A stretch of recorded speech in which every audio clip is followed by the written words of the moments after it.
আম গাছে মুকুল আসার পর নানা ধরনের সমস্যার মোকাবেলা করতে হয়। এর মধ্যে আমের গুটি ঝরা অন্যতম। আসসালামু আলাইকুম, welcome to my channel sweet and simple বিউটিতে। আজকে বলবো আমের গুটি ঝরে পড়ার কারণ এবং প্রতিকার সম্পর্কে।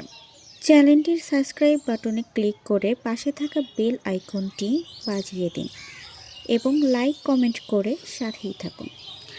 সাধারণত আম গাছে প্রতি মুকুলে ১,০০০ থেকে ৬,০০০টি পর্যন্ত পুরুষ ও স্ত্রী ফুল থাকে। তার মধ্যে প্রাথমিকভাবে প্রতি থোকায় জাত ভেদে ১ থেকে ৩০টি আমের গুটি ধরতে দেখা যায়। গুটি আসার ২৫ থেকে ৫০ দিনের মধ্যে প্রতি থোকায় মাত্র ১ থেকে ২টি গুটি থাকে। বাকি গুটিগুলো প্রাকৃতিক বা অভ্যন্তরীণ কারণে ঝরে পড়ে যায়। প্রতিকার হিসেবে প্রতি মুকুলে আমের সংখ্যা বাড়ানোর জন্য ফুল ফোটার ১০ ও ২০ দিন পর ২ বার ১০ লিটার পানিতে ৬ গ্রাম হারে বোরিক অ্যাসিড স্প্রে করলে ভালো ফল পাওয়া যায়। মাটিতে রসের অভাব হলেও আমের গুটি ঝরে যায়। আমের বৃদ্ধির প্রাথমিক পর্যায় অর্থাৎ মার্চ এপ্রিল মাসে বৃষ্টিপাত কম হওয়ায় মাটিতে রসের অভাব দেখা দেয়। মাটিতে রসের অভাবে আমের গুটি ঝরে গেলে গাছের চারপাশে নিয়মিত পানি সেচ দিতে হবে। প্রথম সেচ দেওয়ার পর বৃষ্টিপাত না হওয়া পর্যন্ত ১৫ দিন পর পর সেচ দিতে হবে। সেচের পাশাপাশি হরমোন প্রয়োগ করলেও আমের গুটি ঝরা কমানো যায়।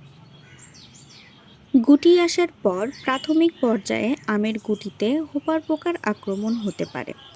এই পোকার পূর্ণবয়স্ক মথ ও কীরা গুটির রস শোষণ করে খায়, ফলে আমের গুটি শুকিয়ে ঝরে যায়। আমের গুটি মার্বেল আকৃতির হলে ফল ছিদ্রকারী পোকার আক্রমণ হতে পারে। এক্ষেত্রে পূর্ণবয়স্ক পোকা আমের নিচের অংশে খোসার উপর ডিম পাড়ে। কয়েকদিনের মধ্যে ডিম ফুটে লার্ভা বের হয় এবং লার্ভা খুব ছোট ছিদ্র করে আমের ভিতরে ঢুকে যায়। প্রথমে শ্বাস এবং পরে আমের আটি খাওয়া শুরু করে। পরে আক্রান্ত স্থান কালো হয়ে যায় এবং কোনো কোনো ক্ষেত্রে আম ঝরে পড়ে যায়। রোগ পোকা থেকে আমের গুটি রক্ষা করার জন্য গুটি মটর দানার মতো হলেই কীটনাশক ও ছত্রাকনাশক একসাথে পানিতে মিশিয়ে গুটিতে স্প্রে করতে হবে।